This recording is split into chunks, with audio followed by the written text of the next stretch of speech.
Cinquième étape, spécifier les entrées à faire varier. TopRank propose différents outils de spécification des entrées à faire varier. Celui offert par la fonction RiskVary est un grand favori, en ce qu'il donne la souplesse de faire varier exactement les entrées que l'on veut faire varier, en l'occurrence, celles des cellules affichées en vert. Pour ajouter les entrées à faire varier, on sélectionne une cellule affichée en vert, C11 par exemple, et on clique sur le bouton « Ajouter une entrée » du ruban TopRank pour ouvrir cette boîte de dialogue. Cliquons sur le bouton « Ajouter une entrée ». La boîte de dialogue change. On y voit maintenant la formule qui va être entrée dans la cellule C11 et on peut changer le nom ou les valeurs affichées. Remarquez que si vous changez le nom, la fonction RiskName s'ajoute à la fonction RiskVary. OK confirme l'ajout de l'entrée. Comme nous le voyons ici, la fonction RiskVary a été ajoutée à la cellule C11.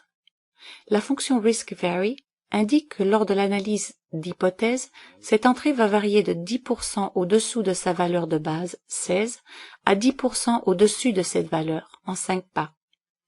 Ces valeurs par défaut, plus ou moins 10% en 5 pas, peuvent en fait être changées dans la boîte de dialogue que nous venons de voir ou à travers le bouton Paramètres d'analyse du ruban TopRank.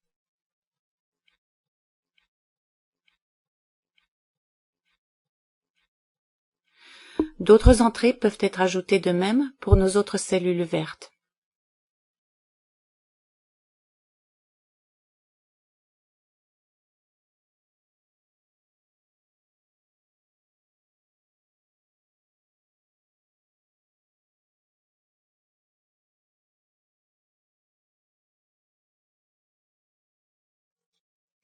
Comme ces cellules vertes sont les seules que nous voulons faire varier ici, un paramètre par défaut doit être ajusté.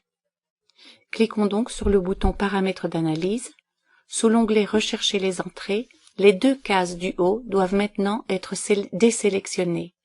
On obtiendrait sinon l'approche automatique décrite à la troisième étape.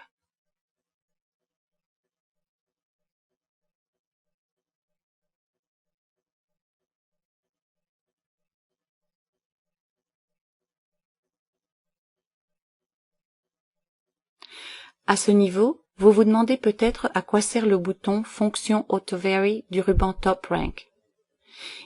Il sert à entrer des fonctions RiskAutoVary dans les cellules en entrée. Ces fonctions sont identiques aux fonctions RiskVary, si ce n'est que TopRank les affecte automatiquement pour permettre l'exécution d'analyses totalement automatisées. La différence entre ce que nous avons vu à l'étape 3 et le recours à AutoVary est qu'aucun changement n'a été apporté aux cellules en entrée à l'étape 3. Avec AutoVary, RiskAutoVary s'ajoute aux cellules en entrée. Ces fonctions peuvent cependant être supprimées d'un simple clic sur l'option correspondante du menu déroulant de fonction AutoVary. À vous de jouer. Spécifiez toutes les cellules affichées en vert comme cellules d'entrée TopRank. Veillez à donner un nom utile à vos entrées, mais acceptez sinon les paramètres par défaut de la boîte de dialogue « Ajouter une entrée ». Vérifiez ensuite que toutes vos cellules en entrée contiennent la fonction RiskVary. Veillez aussi à désélectionner les deux premières options de l'onglet « Rechercher les entrées » dans la boîte de dialogue « Paramètres d'analyse ». Exécutez l'analyse d'hypothèse et interprétez-en les résultats.